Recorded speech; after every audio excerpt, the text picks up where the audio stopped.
Mommy, look. It's a pig.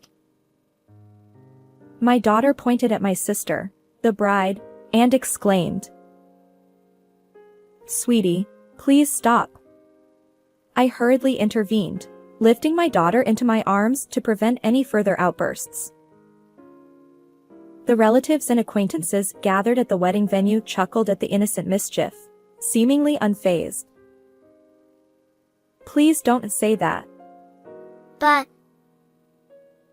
Although my relationship with my sister had always been strained, I wanted her to start her new life on a positive note after this special day. But my conscience shattered into pieces when my daughter innocently uttered those words. Let's rewind a bit. I'm Brenda, a 33-year-old stay-at-home mom. We live in a family-friendly apartment with my husband, Robert, and our daughter, Mia.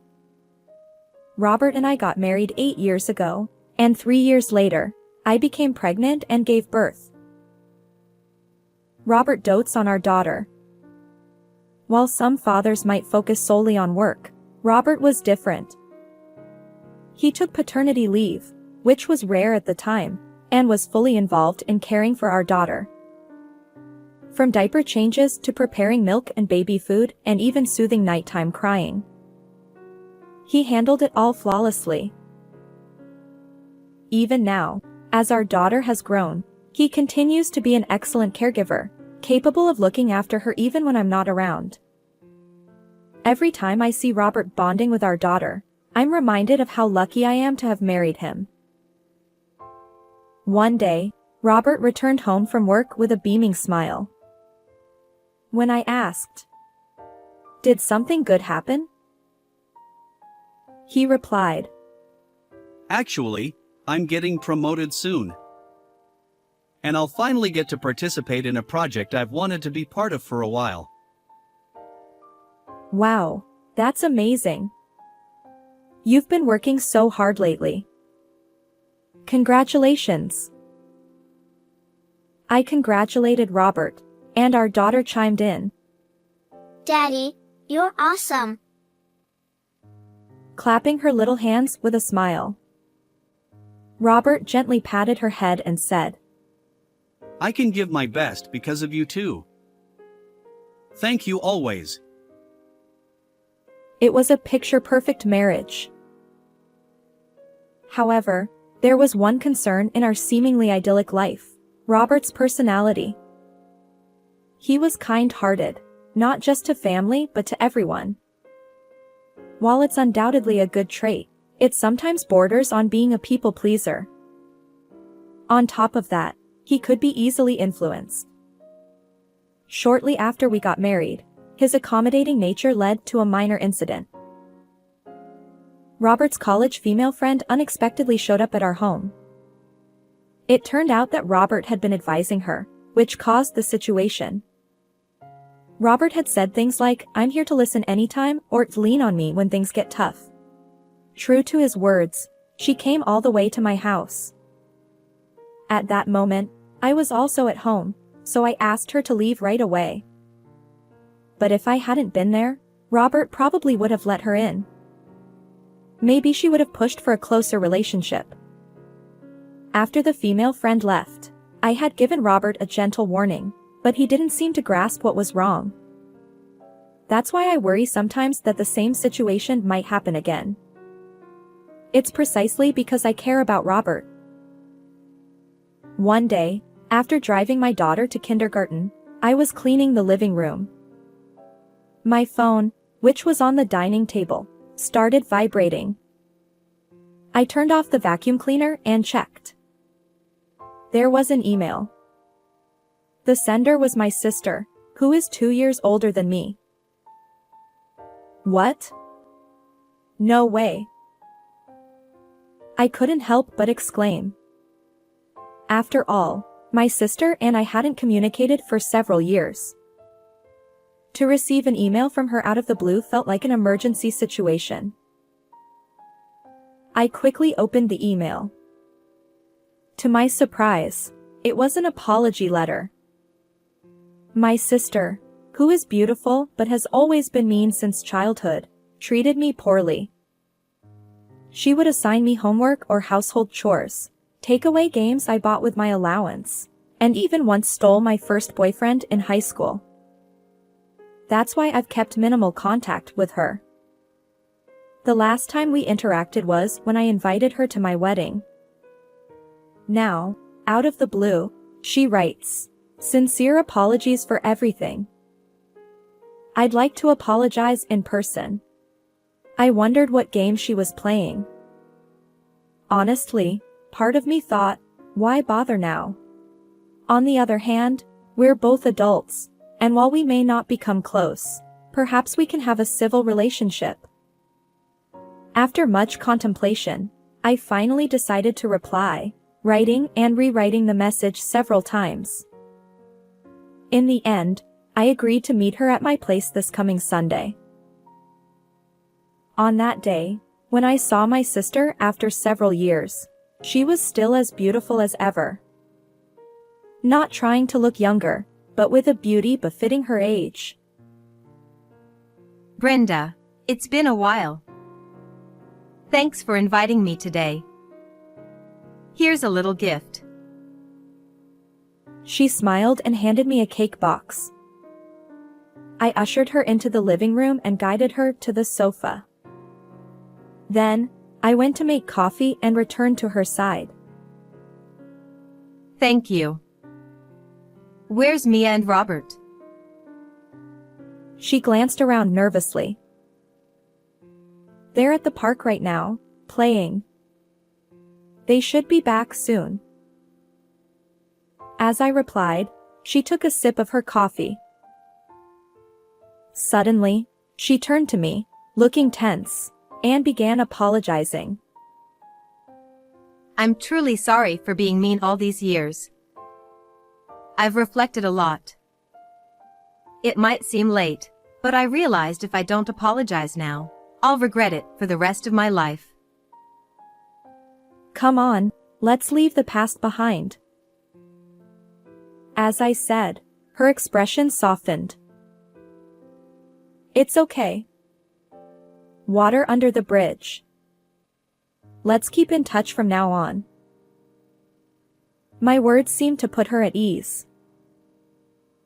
And there, my daughter and Robert returned from the park. I'm back. Oh, it's been a while since the wedding, hasn't it? Please make yourself at home. I had explained the situation to Robert on the day my sister contacted me. As for my daughter, I had simply told her that her aunt was coming over to play. Hello. Hey, let's play house together. I'll be a mom. Despite meeting for the first time, my daughter seemed to take a liking to my sister and invited her to play. My sister readily agreed. Sure, let's play. I had worried about shyness, but it turned out there was no issue at all. Later, the four of us enjoyed a pleasant time while eating the cake my sister had brought.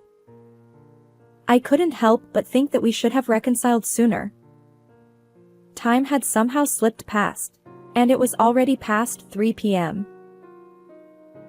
I'm getting sleepy. She had been playing energetically until just now, so it was only natural. Let's take a nap then. Brenda, I'll put her to sleep. Robert said this, but our daughter shook her head.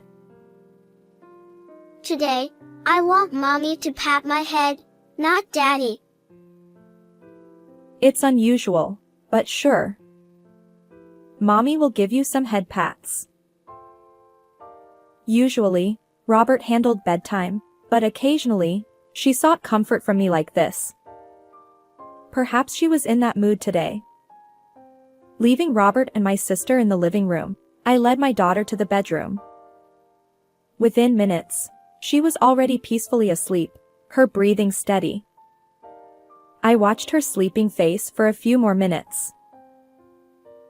After making sure not to wake my daughter, I quietly left the bedroom and returned to the living room.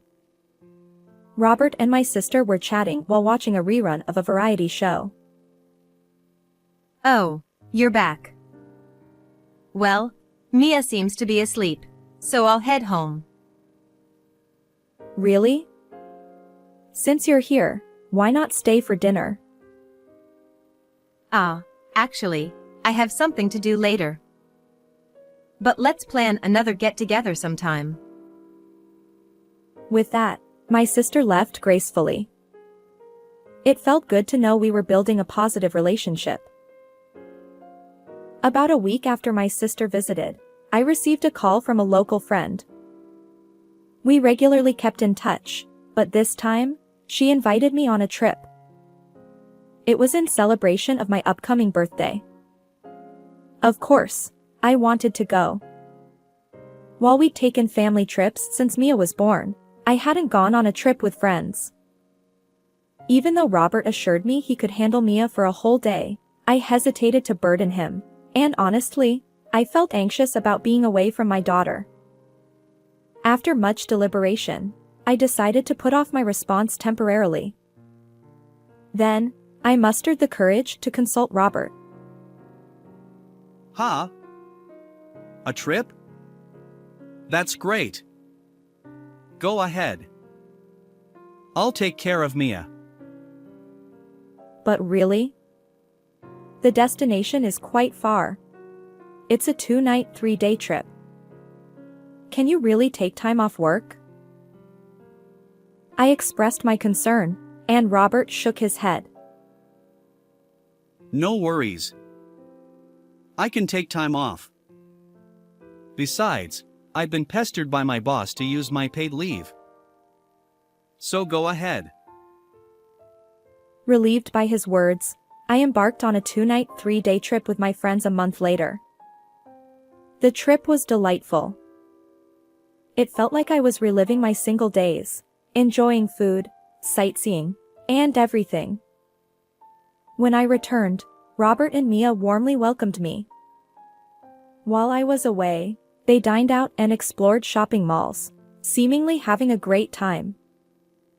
I was relieved that everything went smoothly.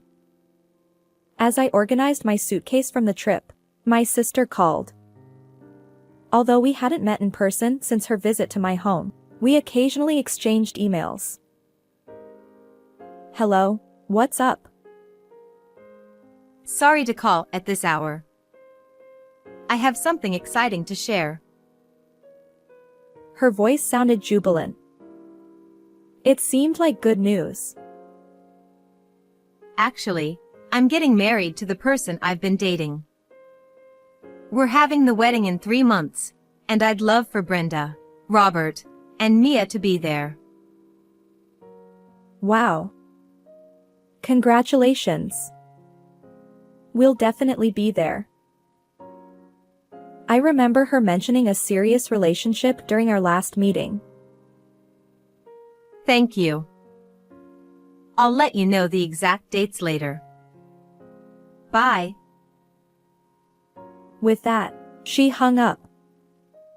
Clearly, she was overjoyed about the proposal. I immediately told Robert and Mia about my sister's upcoming wedding. Both of them were genuinely thrilled, treating it as their own celebration. While I didn't think my young daughter fully understood, her happy expression said it all. Over the next few weeks, Robert's work suddenly became hectic. He had rarely worked overtime before, but now he was doing extra hours and even working on weekends. He explained that he'd been promoted and was joining a new project, so it was unavoidable. Despite this, Robert still made sure I had time to myself. It was a kind gesture, but I worried about the burden on him, juggling work and taking care of Mia. When I expressed my concerns, Robert smiled gently and said, Being with Mia rejuvenates me. Plus, I can focus on work because you're holding down the fort. Sometimes, I want you to take a break. Was there a better husband and father out there? I truly felt fortunate to have Robert by my side. At that moment, I believed it wholeheartedly. One day, my daughter wore an unusual frown. Concerned, I asked her what was wrong, and she said, I want to play with Daddy. He never plays with me. It's true that the frequency of their playtime had decreased, but even when I was away, they should have spent time together. Understanding the situation might be challenging for my 5-year-old daughter. Well, you see, Daddy works hard for Mommy and Mia. So even if he can't play a lot, you shouldn't be selfish. Remember how you both play pretend together when I'm not around? As I explained this, my daughter made a strange face. Then, as if wanting to say something, she mumbled, ultimately saying, It's nothing. She pulled a nearby towel over her head and fell asleep. I thought the terrible twos were over, but maybe not. Since that day, neither my daughter nor I mentioned the issue of Daddy not playing with her. And then, after some time, it was finally my sister's wedding day. Our whole family attended. My daughter was excited, dressed in a beautiful dress. I hoped she'd stay quiet during the ceremony. The venue was filled with our relatives, the groom's relatives, and friends and colleagues from both sides. Everyone sat expectantly on the long chairs next to the chapel, waiting for the main event. The groom finally appeared, a handsome man working for a renowned company. Then, at last, my sister, the bride, entered. Escorted by our teary-eyed father, she took that decisive step forward. Ah, a pig. As soon as my daughter saw my sister's face, she pointed and burst into laughter. Yesterday, when Mommy was out, she came over. Daddy played piggy with her the whole time and didn't play with me. It's been like this lately. Daddy only plays with her. My blood ran cold. So, Robert had pushed me aside and engaged in an affair with my sister while I was away. I had thought he was a good husband, a good father, but it turned out I'd been betrayed all along. I glared at my sister. She looked momentarily startled but pretended not to hear, attempting to continue the ceremony. However, her plan backfired. One of the attendees, who had heard my daughter's words, loudly chimed in. Both my friend and I have had our boyfriends stolen by her. Presumably, she was one of my sister's friends. Perhaps she had also recently reconciled after being apologized to? Maybe that triggered the localized buzz, which now spread throughout the entire venue. Whispers erupted from various corners. A pig? Did she say oink oink? My sister finally couldn't bear it any longer. She tore off her veil and slammed it onto the floor. What nonsense! Obviously, that's a lie. Who would have an affair with such an ugly, unremarkable man? Especially my sisters? Her words irked me, and I couldn't help but retort. A leopard cannot change its spots. You've always been mean to me, and your apology was just a ploy to steal Robert. Well, I won't be fooled anymore. I'll investigate thoroughly and take appropriate action. My sister shouted back. How dare you? Then, from somewhere in the crowd, a disdainful voice murmured. A pig shouldn't have a wedding. Everyone except the bride and groom's relatives burst into laughter. The venue staff tried to regain control, but it was too late. My sister finally lost it. She tossed her disheveled hair, lifted the hem of her long wedding dress, and ran away, shouting, Remember this. And just like that, she fled. A few days later, as promised, I gathered evidence of the affair and successfully divorced Robert. Naturally, I demanded compensation from both Robert and my sister. Robert paid a lump sum for child support as well. My sister, due to the cancelled wedding, faced additional compensation claims. Despite having a decent career, she lost her job due to the scandal. Now, she barely scrapes by with temporary work, her once prized beauty fading. I can't find any sympathy for her. Meanwhile, news of Robert's affair leaked somehow, becoming a topic at his workplace. Whispers and direct comments like, "Aren't you with the pig today?" followed him. His expected promotion was revoked, and he was removed from the project he'd been involved in. Reduced to menial tasks, he's now being encouraged to resign voluntarily. Afterward, my daughter and I returned to my family home. My parents were furious with my sister, and on the day the wedding was cancelled, they officially cut ties with her. In a way, our family home became the safest place for us. I regret that my daughter lost her father due to my sister's actions, but being raised by such a betrayer would likely have negative consequences in the long run. Now that my daughter doesn't have her father around, I need to step up and do my best. I'm determined not to inconvenience my daughter. With the unwavering support of my parents, I found a new job and started over in a new environment. How did you find this story? If you enjoyed it, consider subscribing to our channel. Until next time.